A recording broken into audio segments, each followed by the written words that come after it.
All right, I just started. Okay, cool. So what's up, Quazi? Here with Quazi, Bootsy Greenwood here. My name's Owen Hunt. You know, I go by Bootsy because of, I don't know if you've ever seen Grey's Anatomy. Have you ever seen that show? Yeah. So there's a doctor, Dr. Owen Hunt. So like The everybody. ginger guy. Yep, the ginger. Yeah. And so people love him, but I used to date a girl who's like so into that show. And then, you know, like then I was like, well, that just ruined my Google cred, you know? So Dr. Owen Hunt. yeah, I mean, the doctor part I rather like, but I haven't earned it. So that's not something that I can go with yet. But yeah, so that's why I go by, that's my stripper name is Bootsy Greenwood. So you know, there's nobody else named that. So I don't think there's anybody else named Quazi. Is it Johir? Johir. Johir. Okay, cool. Sorry about that. I apologize. No, it's cool. It's cool. It's so cool to meet you, man, and have a chat. You too, man. You too. I've seen your. Oh, sorry. Go ahead.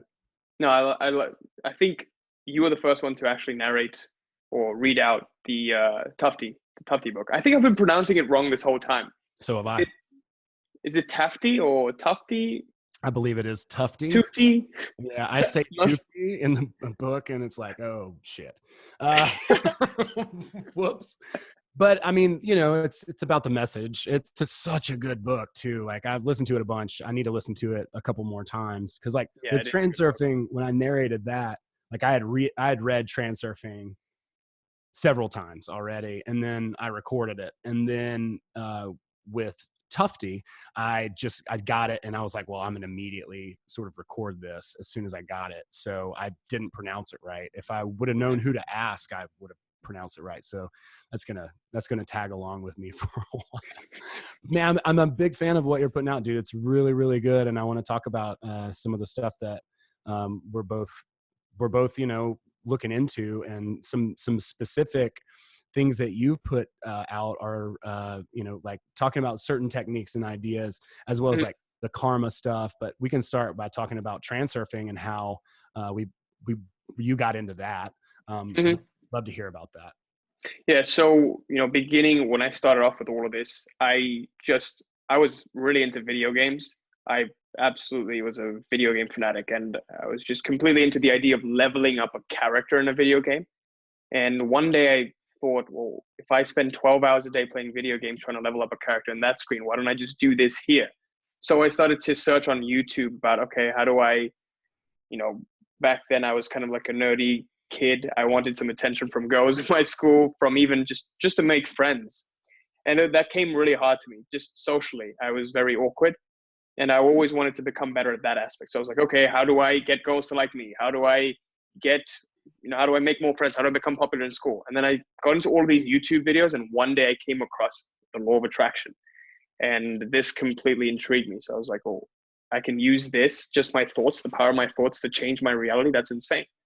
So my journey started off by going to the gym. And you know how in Tufty or Tufty, they talk about how, you know, there's triple action. You got to propel the current frame or propel yourself from within. It means that you've got to start taking steps to self-improvement in order to find your life's purpose. That's exactly what I did. But unknowingly, I began with the gym, trying to get better at the gym every single day, trying to build muscles, because I thought, okay, if I just build muscles, then girls will like me more because I'll have these big muscles and, you know, I'll be more popular. Yes. And I got the muscles, and I saw that there was improvement. There was a drastic improvement, but it wasn't because of the muscles itself. It was because my self-image changed. And the same thing happened when I was younger, and I was completely even at a worse state there. Like back when I was in England, my teeth were crooked, and I always thought it was because of my teeth that I would get bullied, and I didn't have the self-confidence that I wanted. But back then I didn't know about law of attraction or any of this stuff. So I just went to school every day, got bullied, you know, gave away my lunch and my lunch money. Just came home depressed. I was just completely ostracized there. And you know, that was a different part of life. I'm glad I went through that experience as well. But then after I got braces, I always thought that once my teeth get straight, then I will be this person. Then I will be that person. Funny enough, that's exactly what happened. After I got braces, got them off, I actually went from becoming, you know, complete loser to complete, like, one of the most popular guys in school. And I was like, wow, power of braces. But little did I know that people with crooked teeth do become successful. Short people do become successful. So it's not the teeth that made the difference. It's about who I perceive myself as, my self-image of me after fixing my teeth and before fixing my teeth. So this was a big breakthrough for me recently once I found out about identity shifting, and then before that, transurfing.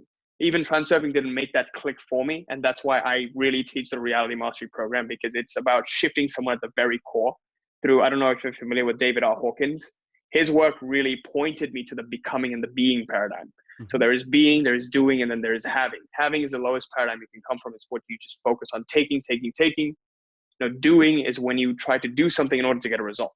So I've had clients who've told me, Quazi, I've tried this frailing principle from transurfing. I've tried to give to people, but they just don't give back to me. But that again defeats the whole purpose of giving, right? If you're giving in order to take, that's not sharing. That's like bartering. You're bartering. You're trying to take something that's still taking. So even that didn't work. And, the true giving that you give comes from a state of being. That's what complete abundance is. That's what sharing is. You say, I'm good within myself, but because I feel so good, I can give to you. I don't need anything from you. I'm just giving. That is what complete abundance is.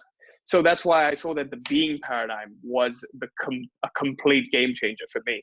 And any area of my life that I wanted to get better at, even at the gym, even business-wise, even relationships-wise, school, grades-wise, social circle-wise, it was really, really systematically possible, all as a result of which version of myself that I became.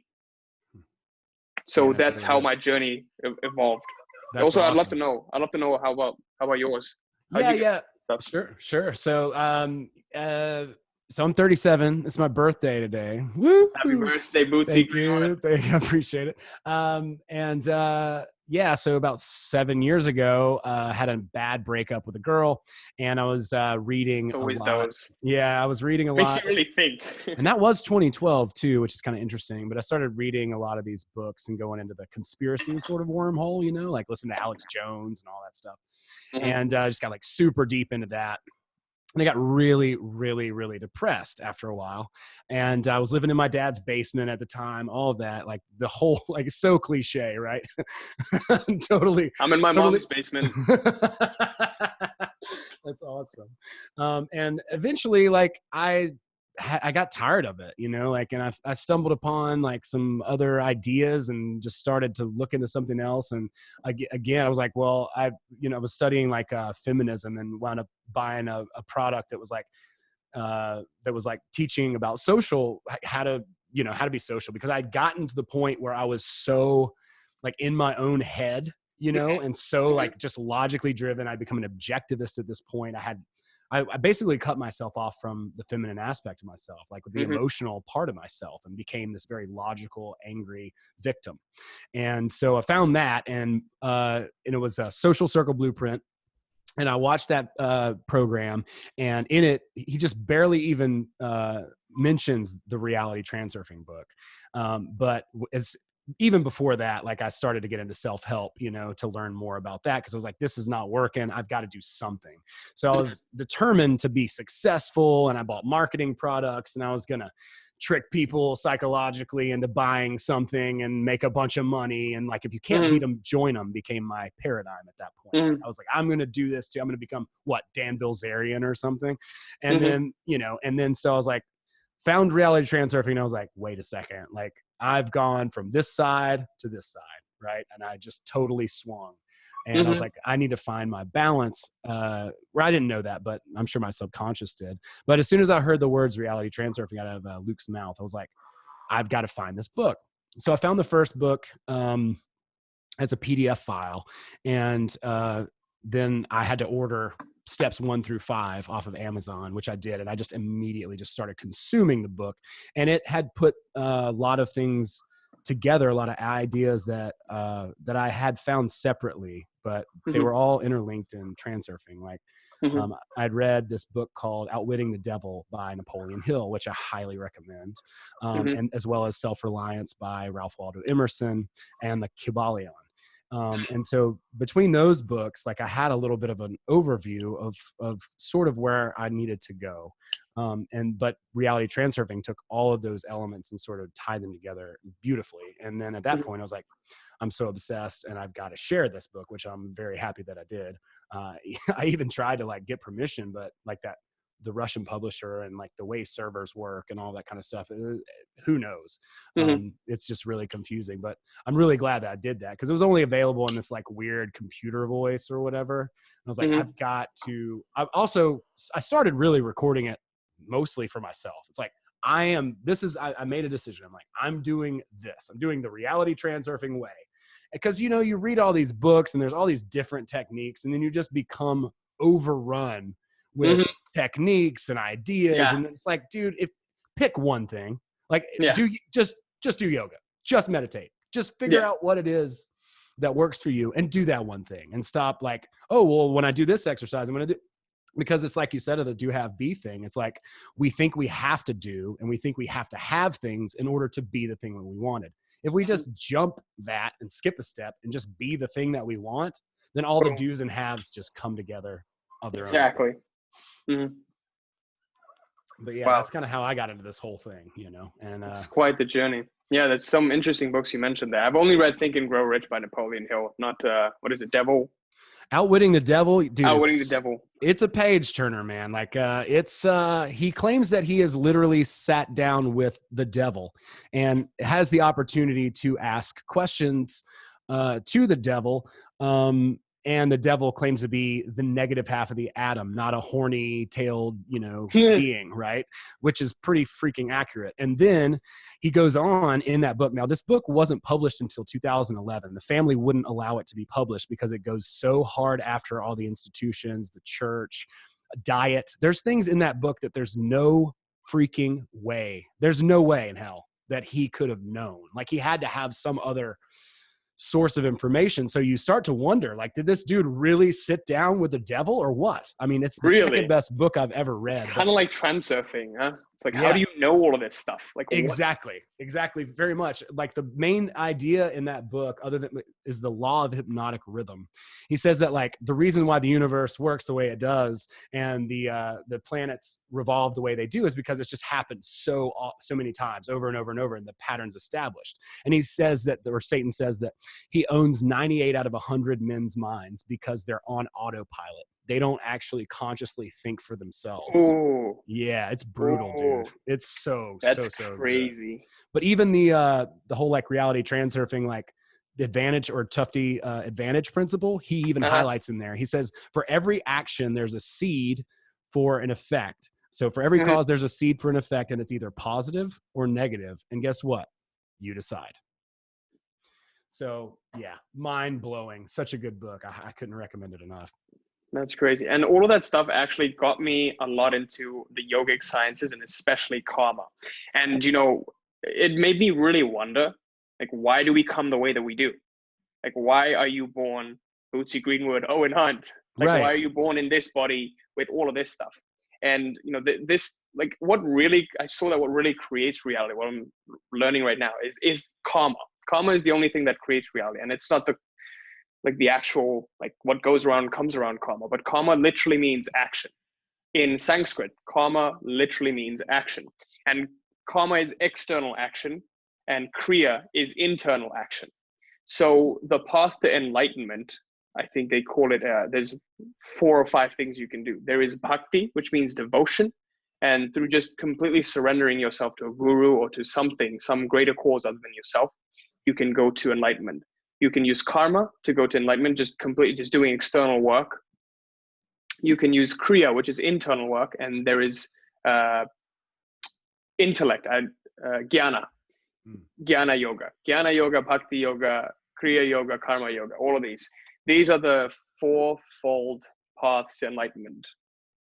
I'm not sure if I'm 100% accurate in saying this, but this is what I understand. And from reading all of this stuff, the kriya, the internal action, is what actually breaks you free from this bondage. Anytime, like, whenever we're trying to create a particular reality, whether it be positive or negative, you're just essentially creating bondage to what's material. Like, that's exactly what's happening. If you want positive karma, you're still creating bondage. If you want negative karma, you're still creating bondage. So this is actually binding you to this life right here, this physical reality. But there's an ultimate reality beyond the physical form. Right. And what I found out recently was that in the beginning, there was really nothing. Like, nothingness is the ultimate form. complete emptiness, or akashic, the akashic element. And this nothingness went to awareness. Awareness transformed into energy. Energy transformed into the mind. The mind transformed into the body. Wow. So what you call as the body right now is just internally manufactured. Most people, when they get sick, they go to the repair shop. They don't go to the internal energies that actually created them. Damn. So something interesting that I was reading was that when when a baby is born, it's just a physical body up until 40 days. Then a pranic body comes in and it becomes a being. That's why the abortion law is that within, after 40 days, you can't abort. You mustn't abort. That's why they prevent that. I think someone knew that as an ancient wisdom from a long time ago. But the character, you'll see that no two babies are alike. Like, shouldn't it be that two babies are alike? Yeah. But they're not. They cry in one way. One baby cries in one way. One baby demands in another way. It's just this karmic substance begins to develop being attached to the pranic body. And, if someone dies prematurely through an accident and, the karma hasn't run out, the process of living, if you live in the way it was meant to be lived and experience every single emotion correctly, like if you experience everything fully, then karma is running its natural path. So this lifetime that we're all living now is parabdha karma. It's been determined in the past. So any thought that you have right now is determining your future. It's kind of like tufty and all that stuff. Like, this current frame cannot be changed no matter what you do.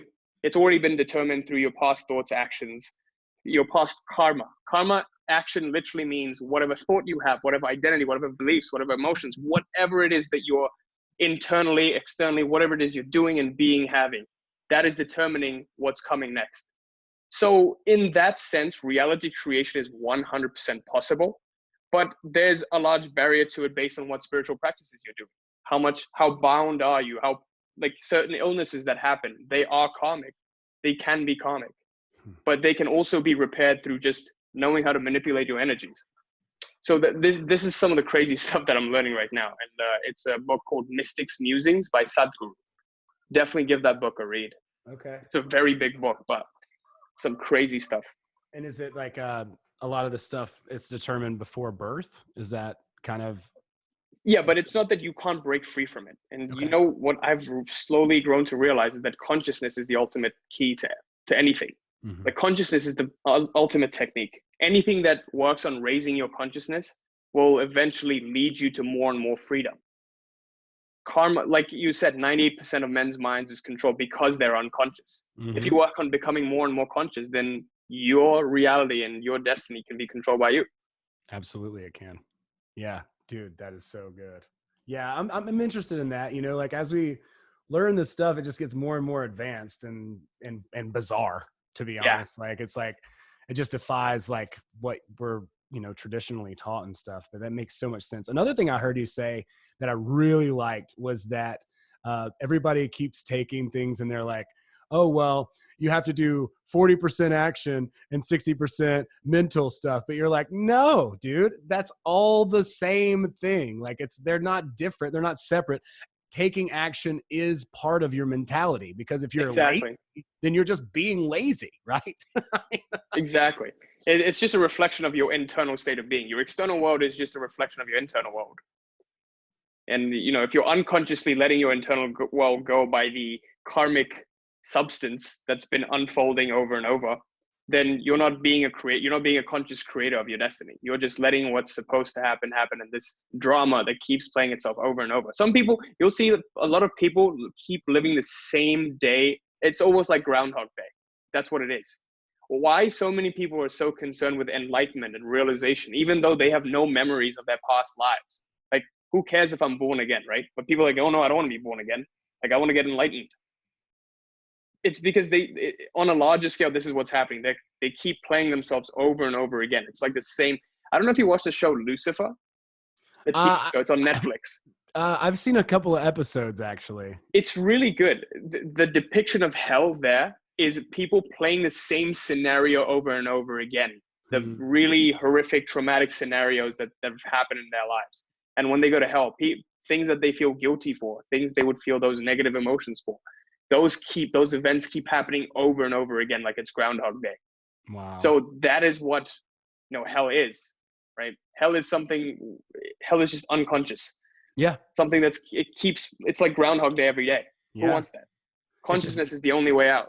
Yep. It's just ignorance is all it is. Yep. That makes so much sense. Oh my God. Yeah. I'm making a couple of notes here. That's so interesting to me.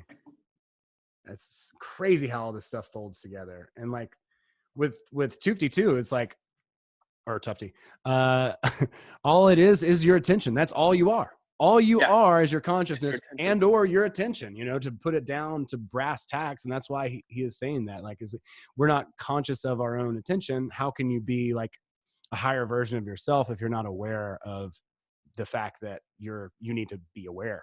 Mm-hmm. You know, like, it's a little without the observer, does the event even happen? Exactly. And that's quantum physics for you right there, because like that consciousness is what influences the experiment.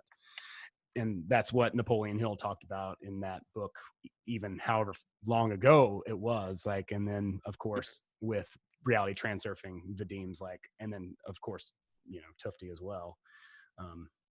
Amazing stuff. Well, what are you working on now? As far, like, I know you got like a pretty good bit of folks there on your channel, and you're making videos a lot. Are you making videos like every day?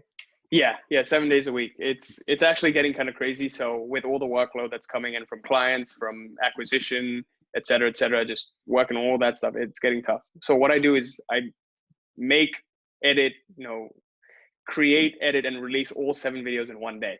So it goes like first 4 hours of the day creating videos, and then 3 hours editing, and then 4 hours releasing. So this is all done. It can get like really overwhelming. So I'm trying to at least delegate something or make less videos a week. I don't know.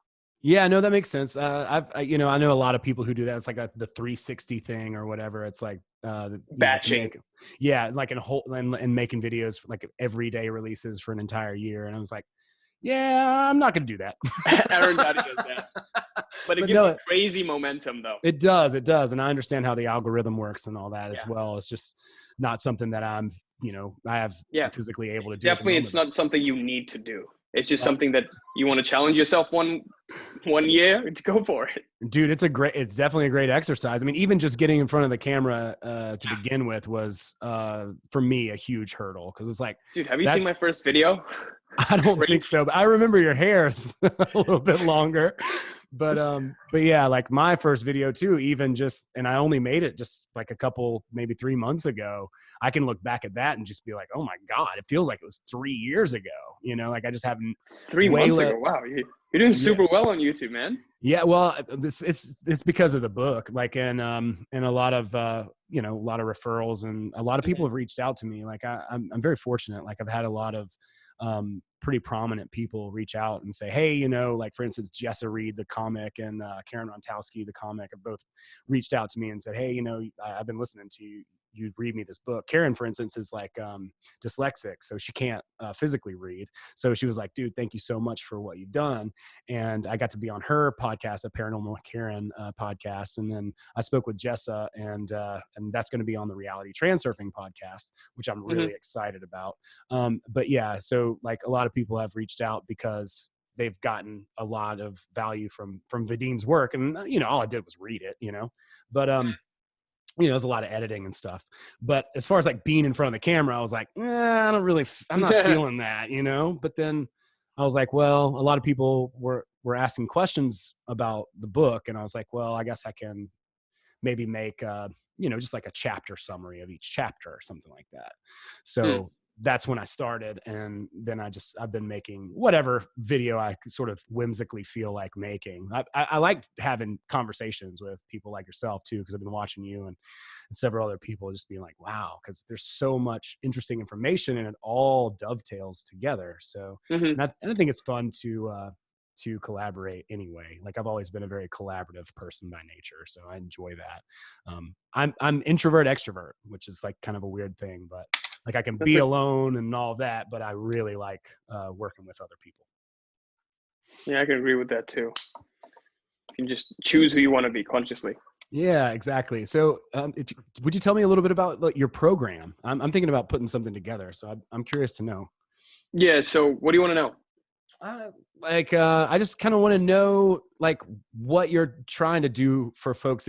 Like is coaching, is it like an educational kind of thing, or is it more? Yeah, it's definitely, it's a coaching program. So what I like to do is, people have different goals that they want to attain, and they've tried out traditional law of attraction methods and techniques, and I saw that when I tried out techniques, I never got results, and it wasn't results that I could keep. It's not about how much money you make, it's about how much you get to keep, right? Right. So when I saw that it didn't matter what technique I tried out, but rather who I became first. So all of the self-image stuff.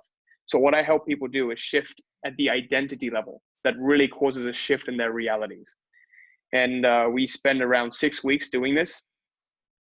And basically we work from the identity level to the beliefs level, to the emotions level, to the action level, and changing all the habits that people have. And at the end of the day, my true belief is that you shouldn't have any habits in the first place, because habit means unconscious. You should be doing everything that you do unconsciously. Mm-hmm. Habit is just a safety net. Yep. Yeah, that's interesting. Yeah, so like it's like your story about the braces and realizing that, and then in 52, it talks a lot about like the self on the other side of the mirror, and like mm-hmm. the mirror is great for a lot of this stuff as well. But just knowing that who you think you are is absolutely everything, it mm-hmm. it completely changes you from a subconscious level, and you can't mm-hmm. You couldn't be like a higher version of yourself and identify with that from a lower consciousness state. So mm-hmm. shifting the identity, it makes a lot of sense that that's going to have all the effects. Like that's the ultimate cause. That's the beginning. Mm-hmm. That's the place to start from. Well, that's and also I had big trouble really digesting this stuff after learning about concepts from like yogic sciences. And in yoga, they tell you shouldn't identify with anything, because really what you see right now, what you call as me, what you call as this is my bottle, this is my car, this is mine. When you say mine, you're really making that thing an extension of yourself. So you're beginning to identify with it. It's kind of like the torturous hell that Voldemort had to live, kind of like making a Horcruxes. Because if you lose that thing, then you've essentially lost part of yourself. It's kind of like when you get into a relationship, and this is especially helpful for some of my clients who go through breakups. When you go through a big breakup, it literally feels like a part of you has been lost. Like you lose an identity. And what first time I learned of this was from, I think, The Tipping Point from Malcolm Gladwell. Okay. And he was talking about how there is this thing called transactive memory. So if you think about it right now, you don't really memorize every single number in the phone book. You just know the location of the phone book and where it's kept, right? And that kind of has the memory attached to it. But if you lost the phone book, then you would feel pain because you sort of identify with that aspect of it, where the individual numbers are stored, and this is important to me, blah, blah, blah. Importance is basically identification. That's all essentially it is. It kind of reminds me of transurfing a little bit too, because your brain doesn't really store information. It just knows the location of where everything is stored. Yep. So that's why there was so much similarities between transurfing and things I've actually learned. But anyway, going to that, identification was a big one. And yeah, most of the time when you lose a partner, because what happens is in relationships, men and women, they sort of take up roles and they do this unconsciously. It's like, okay, you're responsible for this, this, and this, and I'm responsible for this, this, and this. So when they split up, a part of you has been lost because she was responsible for that, and I was responsible for this. Now I don't have anyone to memorize that and do that chore and sort of give me that fulfillment. So that's exactly what's happening. You're losing a literal part of yourself. So now the recovery process is you being whole again within yourself. This is what the spiritual journey is. Identifying with the part of you that is ephemeral, that's forever, that's eternal. Yep. That's really good. Yeah. One of the guys that I've been working with, his name's Angel Gomez. God, I'm just having a hard time pronouncing anything these days. I'm from the South, so don't hold it against me. But like he talks a lot about attachments and aversions, and I had the opportunity to work with him, just like releasing different ideas that you have about yourself, the things that you like about yourself, as well as the things that you dislike about yourself. Because like, as he says, like a Ferrari is just a car in 2 weeks. It's like, And if you have all this importance about it and you're just like, oh my God, this is, you got to have this thing. And then you get it, right? Or like, let's say you want a partner or something like that, and it means so much to you. Well, as soon as you get that thing, you're just going to crash hard. Yeah. And you're going to have buyer's remorse from it. Yeah, exactly. So like figuring out a way to sort of like just let go of who you think you are, what you like about yourself, I'm working on just doing more comedy stuff. And like literally when we're in the session, he's just like telling me shit like, you're not funny, and like, you're not, and honestly, just like getting to those very deep, deep anchors and attachments that are in there to sort of purge that stuff out. Because if you care so much, if I, for instance, if I'm doing comedy and I care how funny I am, well, I'm going to be a lot less funny. I'm going to be more conservative, and I'm also going to, like, it's going to matter, and it's going to affect my performance going into it. Whereas if it's like, I'm just going to be myself, I wrote my set or whatever, and this, I'm happy with it, and I'm just going to go with this, instead of like second guessing myself and making a big deal out of it. Because a lot of that hesitation comes from, that mismanagement of expectations and identifying as a certain thing. Like, oh my God, I have to be like the funniest person on this show. And if I'm not, then, cause I've seen a lot of different people either develop or get worse, honestly, because they get super far in their head as a result of trying this thing out. So I find that to be really, really cool. It's like, Vadim says to just go and take, right? Like go to the mail letter box. That's so much easier said. Go to the sandwich shop, take. Yeah. The process of life is such that eventually you will build attachment. That is just the nature of karma. Like if you live like there's always going to be a certain level of unconsciousness until you get to higher and higher energy levels. And you'll see that, a funny thing that I've noticed is you'll see that a lot of spiritually enlightened people, they get very, very still. And not inert, but they get still. Stillness is basically when the energy is vibrating at such a high level, you can't even see that it's moving anymore, right? Kind of like a tire that's spinning. Exactly. Like you can't see it move anymore because you can't detect it. That's what stillness is. Your vibration gets so high that you get completely still within your nature. That is what the ultimate nature of life is. Just stillness, nothingness, right? And at that point, you can reach states like Maha Samadhi, which means that your body can't hold on to this energy anymore because the energy is just it's vibrating at such a high frequency, your body can't hold on anymore. Like right now, you and I, the spirit, it's like the soul is being held on by the body. You're thinking that the soul is taking place in the body, but the body is actually holding on to this energy until the karma plays itself out. And once you've run out of Prarabdha karma for this one lifetime, you naturally go into, leaving the body and taking on another womb for the next cycle of Prarabdha karma to run out. So this is just playing itself out over and over again until, there's none left and you don't stop creating anymore. So the nature of any spiritual practice is to work out karma, but in a quicker process. That's really cool. Yeah. It's like, so like Robert Anton Wilson's stuff, they talk about like, passing through all these levels of consciousness, and it's similar to David R. Hawkins and some of those ideas. Exactly. But yeah, the idea is that, especially like Kundalini and like, and Tantra is like that you have so much energy, so much chi in your body that builds up and builds up and builds up and builds up until finally, and that's why, like a monk would take a vow of celibacy, for instance, is like until finally there's so much energy that you just like explode to those higher states of being. So it's very similar to that karmic process that you're talking about, which is really cool.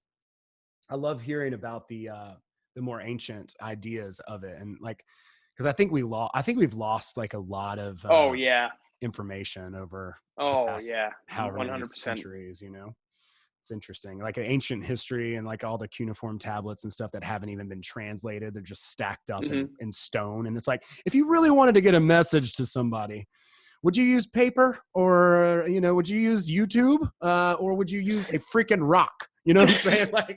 Like we're going to etch this in stone. That's like tattooing the earth. You know what I mean? Like this is this is important, like we need to get this to people. So, most of the ancient knowledge is just gone, like of this continent and South America. as well as even in Europe and stuff. Who knows what's in the Vatican? But so basically all that's left is the stuff that's, from India and Asia, the all that stuff. So it's really cool. They've been really, really long lasting with all of that stuff. Yeah. And it's really cool to hear you talk about that, because I know there's like a lot of truth in that. And even the Russian stuff, it doesn't seem Eastern, but it is Eastern, like, and it's weird because I think about like from a very American perspective, like, and the self-help kind of stuff where we're like, oh, we have to create our reality. And then Vadim's like, no, you just choose, because every single reality or all these potentials already exist. You just have to decide. And of course you got to know how to do that. But it makes a lot of sense to think of it that way. And it makes it a lot more accessible as well. Because I used to think that way when I first got into self-help. I was like, I've got to do all this stuff and create all this and work until I was just like burnt, man. Like, I'd be just dead on the floor. And it's like, well, dude, whatever it was that you wanted, it was there the whole time. All you had to do is just reach out and grab it. You just need to understand how to do that. But yeah, dude. It's awesome. I'm really excited. And if, just to share this with so many people, cause like for a while I'm like, am I crazy? Cause like, I just committed so hard every day. Yeah. I still think that, dude, sometimes I even doubt if any of this stuff even works. Like, is the law of attraction real? Is manifestation even real? Sure. Like, is transurfing real? Right. You get to that point sometimes. Yeah, absolutely. It's just hard work. Come on. Well, if we're all sharing in the delusion, then that at least makes it a little bit more fun, and it at least gives us some company. At least there's good company. So it's really cool to be able to talk to folks who are also on this journey, because it's not a lot of us. It's a small community. Yeah, I think it's growing though, definitely, and I love to see it. It definitely is. I am too. I'm like really happy to see it. And I'm trying to help as in any way that I can. And I'm excited to hear what you're doing for folks, because I know it's incredibly valuable. So, I kind of wanted to talk to you about that, as well as just some of the ideas that you've been sharing, because they're really, really, really good. Also, I'd say, like, we'd love to have you contribute in any way that you would be interested in at Transurfing TV. I'll talk to Renee. And absolutely. Speaking with Quazi, and I'm like, she's like, oh, see if he wants to make a couple of videos or even stuff that you've already made. We'd love it. So you just send it on. And Sunny Sharma, for instance, I'm speaking with him tomorrow. I'm really excited. I spoke with him for the podcast, but like, there's so many of those that I've already recorded, and like only have so much time bought on like Spotify and all that kind of stuff. That it's like, I don't know when that's going to come out. So I was like, let's have a chat, cause I would have said the same thing. Like, you want to be on the podcast or whatever. But it's like, there's such a delay there, so it's like, why not chat, because, and then we'll just put it out as like, whatever this is on YouTube. And then maybe have some audience share, and just kind of, collaborate. So yeah, I would love to have you. I think, there's a lot of ideas being kicked around too, within that whole, I guess, collective or conglomerate or whatever it's called, about like just some different types of content that we could be putting out too. So anything that's cool comes to mind, like a talk show or like I don't know, like whatever. Like, I'm working on something right now with Renee where we're just going through every single concept in depth, and it's going to be incredibly valuable. And it's just me just basically sitting there listening to her, because she's been at this for about 5 years. Oh, wow. That's a little bit longer than any of the rest of us. I'm maybe like 3.5 or something like that. So I'm just like sitting at her feet, like, taking notes, But it's going to be called Transurf and Chill. So I think the first one of those should come out like Friday or something. But she's just that's pretty cool. It's going to be really intensive, and there's going to be a lot to it. But yeah, anyway, any way you want to collaborate, would love to do that with you. Absolutely. I love that too. Awesome. And yeah, man, it's been great speaking to you. It's truly been a pleasure meeting the Bootsy Greenwood. The Quazi Johir. Yeah, dude, it's a pleasure. It's nice. Like I said, if we're crazy, at least we're in We're good crazy company. together. Exactly. And I appreciate the time, you taking the time out of your day to speak with me, and yeah, let's continue to be in touch. And Absolutely. all the folks out there, thanks so much for watching, and be sure to check out Quazi and some of his videos, and we just continue to saturate in this knowledge. Is there anything you personally want to plug or promote before we get off of here? Consciousness, for sure. Consciousness. Awesome. Consciousness. I'll hop on that bandwagon. That's awesome. Dude, thank you so much. I really appreciate it. Thank you. Again, thank you. And we'll be in Take care, touch. man. You too. Thank you. Have a nice day. You too.